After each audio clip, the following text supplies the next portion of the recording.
저는 늘 선하고 거룩하며 온전한 삶을 살고 싶은 마음이 저에게 있습니다. 아마 모든 분들 마음속에도 그런 마음이 있으리라 생각합니다. 여러분도 그런 마음이 있으시죠? 그런데 문제는 마음대로 되지 않는다는 말입니다. 두려움도 내 안에서 늘 나를 괴롭히지만 두려움 없이 살고 싶은 마음이 우리에게 있습니다. 그러나 그것도 내 마음대로 되지 않습니다. 죄인인 줄을 몰라 죄를 짓기보다는 죄를 이길 수 있는 능력이 없어서, 싸워 이길 수 있는 힘이 없어서 죄를 짓고 죄에게 질질 끌려 다니는 모습을 보게 됩니다. 중요한 것은 죄를 이기고 죄악을 이겨내며 그리고 자기 자신을 극복하는 것입니다. 문제 해결만을 위하여 살아가는 신앙은 어린 나이에 신앙이 될 것입니다. 늘 나의 문제, 늘 나의 가정, 늘 나의 미래만을 위하여 고민하고 나가는 신앙은 베이비, 어린 아이의 신앙일 것입니다. 문제의 차원을 넘어서서 신앙의 경지에 올라서야 할 것입니다. 그 역사를 위해 가장 필요한 것이 성령의 후원하심, 성령의 충만한 역사입니다. 오늘 본문 3절을 보면 나는 목마른 자에게 뭐를 주며? 물을 주며 그리고 마른 땅에 시내가 흐르게 하며 나의 영을 네 자손에게, 하나님의 영 성령을 자신에게 줄 뿐만 아니라 나의 복을, 하나님의 복을 네 후손들에게 부어줄 것이라고 말씀하십니다. 하나님이 온 세상을 창조하신 것을 우리는 믿습니다. 예수님 우리를 구속하셨고 성령 하나님은 늘 우리를 깨닫게 하시고 새롭게 하시고 하나님과 거룩한 백성들과 함께 교통하게 하십니다. 성령 충만하면 미래의 지향적인 사람이 됩니다. 뿐만 아니라 거룩한 꿈이 생깁니다. 성령 충만하면 나의 가치를 최고의 가치인 사람으로 보게 됩니다. 나를 통해 이루실 하나님의 거룩한 꿈이, 거룩한 비전을 보게 됩니다. 하나님이 임마누엘 가운데, 우리 가운데 계신 것을 눈으로 삶 속에 확인하며 살아가게 됩니다. 우리 하나님이 주시는 꿈이 있습니다. 하나님의 꿈과 비전을 실천하려는 의지가 우리 속에 있을 것입니다. 부족한 사람도 성령 충만하면 풍부한 사람으로 바뀌어져 갑니다. 주님의 제자들은 아주 부족한 사람들이었습니다. 그러나 나중에 그들을 통하여서 로마가 복음화가 되었습니다. 하나님께서 주시는 거룩한 꿈과 비전을 쫓아갔기 때문입니다. 하나님이 주시는 거룩한 꿈을 가지고 거룩한 예배에 참여하신 여러분, 선물 중에 선물, 꿈과 환상이 또다시 여러분 속에 불릴듯 일어나기를 주의 이름으로 축복합니다. 존귀한 하나님의 사람들은 선물 중에 선물이 있습니다. 그 최고의 선물은 자기 자신을 사랑합니다. 여기서부터 출발입니다. 아니, 자기 자신을 사랑하지 아니하며 누구를 사랑하겠습니까? 자기 자신을 사랑합니다. 철두철미하게 사랑합니다. 그리고 내 자신의 한계를 극복하며 살아갑니다. 인간에게는 한계가 있어요. 그 한계를 극복할 수 있는 힘을 주십니다. 그리고 자기 자신을 어떤 일이 있어도 절대로 포기하지 않습니다. 성령의 사람은 절대로 나를 포기하지 않습니다. 신앙이 제대로 들어가고 신앙생활 잘하는 나라는 자살률이 툭툭툭 떨어집니다. 자기 자신을 사랑하기 때문입니다. 단점이 많아도 가능성을 믿고 꿈을 키우고 꿈대로 살아갑니다. 단점을 장점으로 바꿉니다. 역사 속에 엄청난 많은 분들이 이렇게 바꿔서 살았고 성경 속에서도 단점을 장점으로 바꾸고 바꾼 사람들이 많습니다. 그 중에 한 사람은 삭개오입니다. 삭개오는 키가 작았습니다. 군중들이 모일 때 예수님을 보고 싶은데 사람들이 앞을 막아서 볼 수가 없습니다. 이것이 그의 단점입니다. 어떻게 하면 될까? 그는 방법을 찾았습니다. 나무에 올라가는 거예요. 나무에 올라갔더니 그 현장에는 삭개오보다 큰 사람은 하나도 없습니다. 뽕나무 사람, 저는 이렇게 빨간 글씨로 제 설교 노트에 메모해 놓았습니다. 고민 끝에 뽕나무에 올라간 것입니다. 이제 삭개오는 그 현장에 그보다 큰 사람은 없습니다. 이제 삭개오는 더 높은 곳에서 예수님을 만날 수가 있었습니다. 예수님께서 만나 주십니다. 그리고 그를 보시며 빙그레 웃으시면서 첫 번째 하신 말씀이 무슨 말씀입니까? 삭개오야 속히 내려와라. 내가 네 집에 유하여야 하겠다. 그 말을 들은 삭개오는 기뻐 즐거 얼른 내려와서 예수님을 영접하였습니다. 인간의 모든 역사는 그렇게 이루어져 가는 것입니다.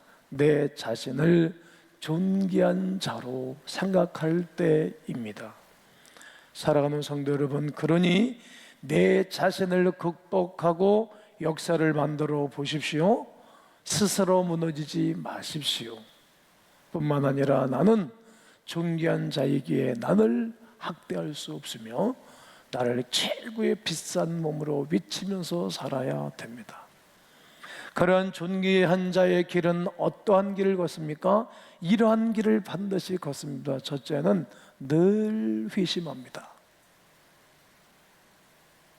오늘 본문 5절에 보면 한 사람은 이르기를 나는 어디에 속하였다? 하나님께 속하였다. 하나님께 속하려면 늘 부끄러움과 어려움이 있을 때마다 회개하는 길밖에 없어요. 뭐 가지고 우리가 하나님 앞에 나갈 수 있겠어요? 금 가지고 나갈 수 있겠어요? 공로 가지고 나갈 수 있겠어요? 그 아무것도 필요하지 않아요. 늘 하나님 앞에 부끄러운 죄를 버리고 하나님께로 돌아오는 회심의 역사입니다. 성령님은 회심의 역사를 불러일으키십니다. 그리고 형식적인 성도가 헌신된 성도로 변화하는 차원 높은 신앙의 회심도 하나님이 주도하시는 것입니다. 헌신된 자는 성숙한 자의 길에 서게 하십니다. 오네시모를 보십시오. 오네시모라는 이름은 유익한 자 이런 뜻입니다. 그의 아버지가 어머니가 지어줬는지 그의 조부모가 지어줬는지는 모릅니다.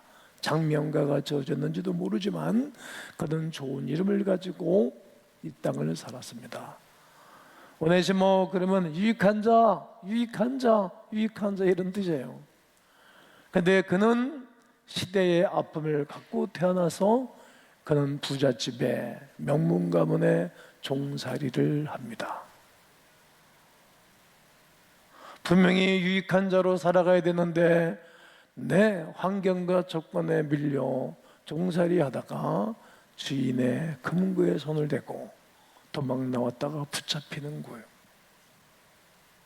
지금도 다른 사람에게 손상을, 경제적인 손상을 입히거나 도벽을 하면 붙잡히잖아요. 감옥 가잖아요. 재판을 받잖아요. 그래서 그는 옥에 갇혔어요. 옥에 갇혔을 때 바울은 복음을 전하다가 옥에 갇혀서 옥중에서 만난 사람, 다른 사람들은 저런 인간이 있어 이렇게 무시했지만 바울이 그에게 복음을 전해주고 그가 예수를 영접하게 됩니다. 그래서 그는 원래 본연의 이름 유익한 자로 바뀌어져 가는 거예요. 그리고 그가 일평생토록 바울의 사역 가운데 재정부장으로 일평생토록 살아가는 것입니다. 주님 만난 이후에 그는 진정 유익한 자가 된 것입니다. 회심의 역사는 나는 죄인이라고 가슴을 치며 회개하는 역사입니다. 대표적으로 1907년의 대부흥 평양운동입니다. 교회 장로서부터 나는 죄인이라고 가슴을 치면서 회개가 일어났고 전 교회가 위기 역사가 일어나면서 평양 대부흥 운동이 일어났습니다. 사상은 무섭습니다. 종교는 사상이 아닙니다. 생명 자체입니다. 예수 그리스도를 믿으면 생명이 있고 믿지 않으면 생명이 없는 것. 예수 그리스도를 믿어 하나님의 자녀가 되면 천국에 입성할 것이요, 아니면 지옥에 가는 인간이 바꿀 수 없는 길입니다.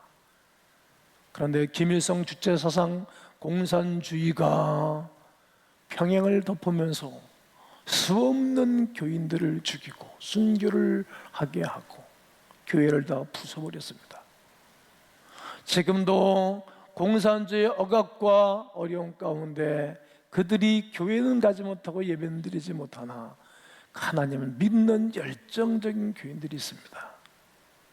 나는 하나님이 언젠가는 저들이 한 번쯤은 하나님의 은혜를 누릴 수 있는 기회를 주시리라고 확신합니다. 반면에 한국은 자유주의, 민주주의, 그리고 하나님을 잘 경외하는 나라가 되어져 전 세계적인 경제 대국에 들어서는 문턱에 있는 나라입니다. 이 시대가 상황이 얼마나 중요하고 소중한지 모릅니다. 기도하셔야 합니다. 동해물과 백두산이 마르고 닳도록 하나님이 보호하사 우리나라 만세. 나는 애국가를 부를 때마다 꼭 가스펠송을 부르는 것 같습니다. 대한민국 애국가를 바꿔야 된다고 말하는 사람들이 여기저기 등장합니다. 아닙니다. 계속 불러야 합니다. 하나님이 지키시고 도와주셔야 되는 것입니다. 이렇게 회개운동과 자백의 운동은 나라에게도 영향을 끼치는 것입니다. 뿐만 아니라 잔 웨슬리, 찰스 웨슬리 형제는 배를 타고 선교를 가고 4개월 동안 항해를 하는 가운데 여러 번 죽을 뻔했습니다. 배가 파손이 되고, 그리고 돛이 망가지고, 갑판 위에 물이 처물러 올라와서 돛이 산산조각 나고 떨어집니다. 배는 눈 깜짝할 사이에 물바다가 되고 갑판 위로 물려 들어왔습니다. 무서웠습니다. 선실은 아비규환인데 배에 탑승한 선원들이 조용히 찬송을 부르고 있는 것입니다. 웨슬리는 그중 한 사람에게 물었습니다. 두렵지 않소? 무섭지 않습니까? 이렇게 물어봤더니 선원 중에 하나님을 찬양하고 있는 사람 하나가, 천만에요, 하나님께 감사할 일이죠, 하나도 무섭지 않습니다. 웨슬리는 도저히 할 수가 없었던 것입니다. 그들의 신앙이 자기 신앙과는 너무나 달랐기 때문입니다. 똑같은 상황 조건입니다. 그러니까 자기는 무섭습니다. 근데 저들은 무섭지 않은 거예요. 아니, 똑같은 한 교회에서 신앙생활을 하는데 믿음이 좋은 사람이 있고 믿음이 없는 사람이 있어요. 늘 범사에 감사하고 기뻐하는 분이 있는가 하면 늘 일 있을 때마다 불평하고 원망해요. 완전히 신앙이 다른 것입니다. 무서운 풍랑 앞에서 하나님께 대한 절대적인 신뢰 없이는 불가능한 평온함에 웨슬레는 큰 충격을 받습니다. 동생은 찰스 웨슬리, 이 사건 이수는 우리가 잘 아는 찬송을 작사 작곡해서 이렇게 그때 상황을 2절에서 끔찍했던 경험과 자신의 믿음 없음에 대한 고백을 이렇게 했습니다. 나의 영혼 피할 때 예수밖에 없으니 홀로 혼자 있게 마시고 위로하여 주소서. 구주의지하옵고 도와주신 비오니 할 수 없는 죄를 주여 보호하소서. 이 풍랑이 그 두 신앙의 거장이었던 찰스 웨슬리와 잔 웨슬리의 신앙을 성도로채 흔들어 버린 것입니다. 그리고 좋은 교회, 하나님 만난 목사를 만나 신앙의 큰 도전과 은혜를 받고 그가 영국의 대부흥 역사를 일으키는 사역자가 된 것입니다. 영국의 대부흥 운동의 촉발점이 된 이후 그는 영국의 대부흥 운동을 다음 세대인 미국으로 연결시키는 것입니다. 누가? 조나단 에드워드에게 직접적인 영향을 줬습니다. 조나단 에드워드는 그 영향과 은혜를 힘입어 미국의 부흥 운동을 주도했던 것입니다. 그 주도 운동한 그 영적인 바람과 함께 태평양을 건너 조선 땅에 복음이 들어와 한국 땅을 변화시키는 것입니다. 여러분, 한 사람의 선한 영향력은 이렇게 민족까지 영향을 끼치는 것이고 수 없는 사람을 살려내는 것입니다. 회심을 통하여 성령의 사람으로 세우신 하나님의 역사입니다. 여러분, 나는 여러분과 제가 존귀한 자로 되어지기 이전 첫 번째 코스, 늘 회심하는 것입니다. 두 번째는 늘 고백하는 것입니다. 고백만큼 귀중한 것은 없습니다. 오늘 5절에 보면 한 사람은 이르기를 나는 여호와께 속했다 할 것이며 회개한 자만 하나님께 속합니다. 그리고 또 한 사람은 누구의 이름으로? 야곱의 이름으로 자기를 부를 것이며, 야곱은 어떤 이름이신지 아시죠? 야곱은 사기꾼, 거짓말쟁이 이런 뜻이에요. 고백해야 된다는 거예요. 하나님 앞에 너희 죄가 주홍빛보다도 붉을지라도 고백하고 자백하면 저는 미쁘시고 의로우사 신양털보다도 희게 해주겠다고 약속을 하시는 것입니다. 하나님의 성령이 임하면 나의 영을 내 자손에게 나의 복을 내 후손에게, 성령이 임하면 야곱의 이름, 승리자의 이름인 하나님의 이름을 늘 선포하게 된다는 거예요. 하나님의 승리를 선포하는 거예요. 존귀한 자로 살아가는 사람은 늘 결단합니다. 오늘 5절 중반절에 보면 또 다른 사람은 자기가 여호와께 속해 있음을 그 손으로 뭐하고? 기록하고 자기 손으로 기록하는 것입니다. 오늘 설교원고를 제가 쭉 썼거든요. 내 손으로 기록한 것처럼 자기가 자기를 기록하는 거예요. 그렇습니다. 영적인 사람은, 성령의 사람은 늘 결단합니다. 내 마음에 새기는 거예요.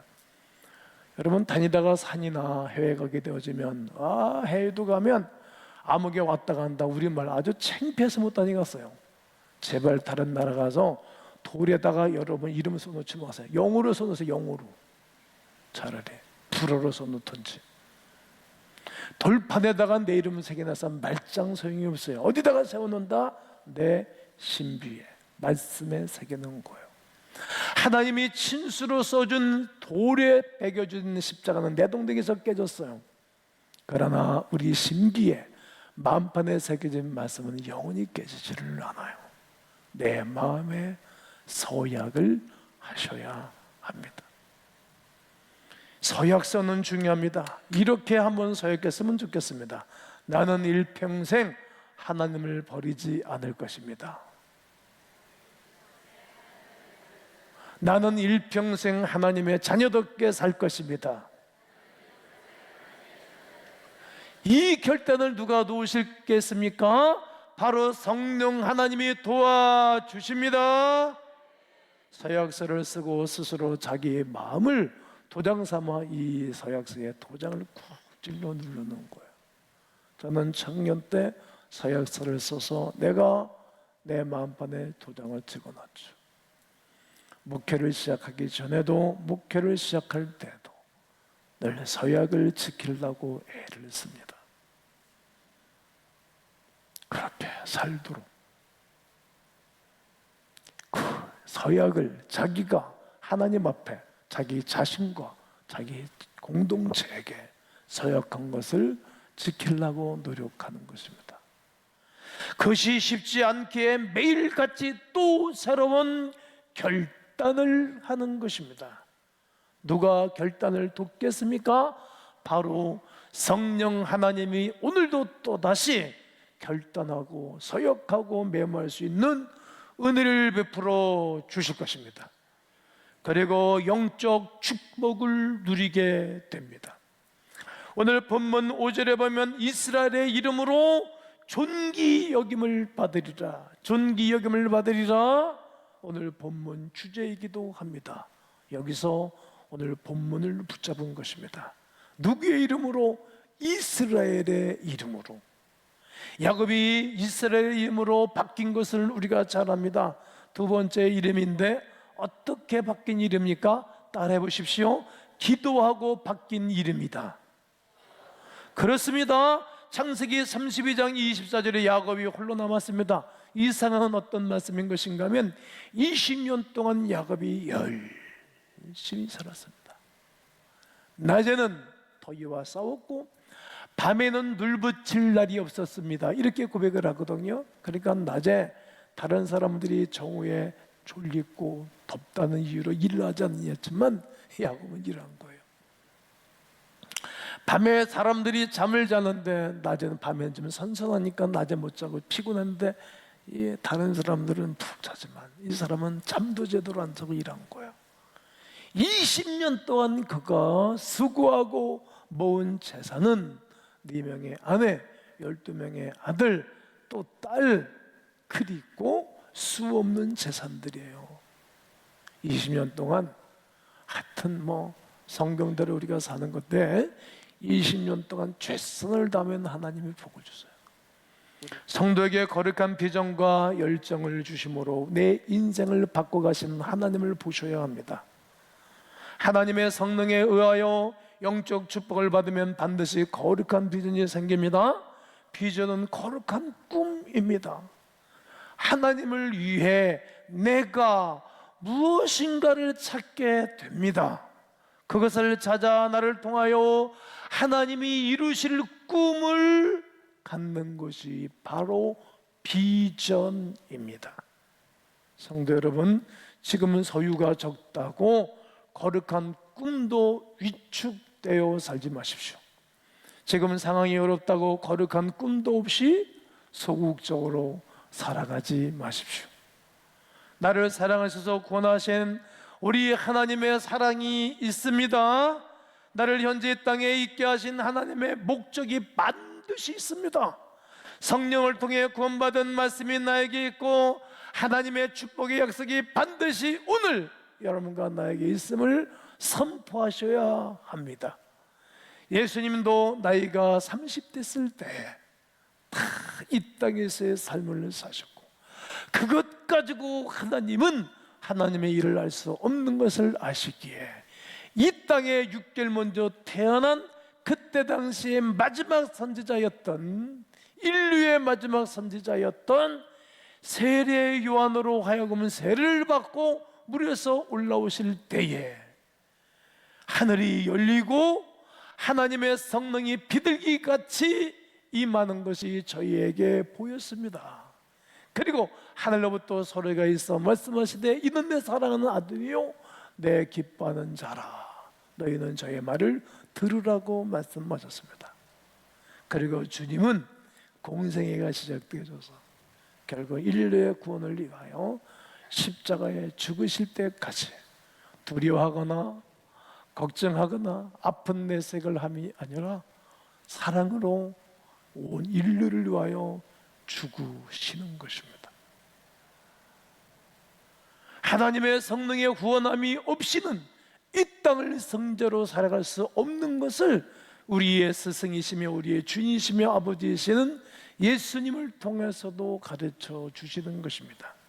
요한복음 16장 24절에 지금까지는 너희가 내 이름으로 아무것도 구하지 아니하였으나 구하라 그리하면 받으리니 너희 기쁨이 충만하리라.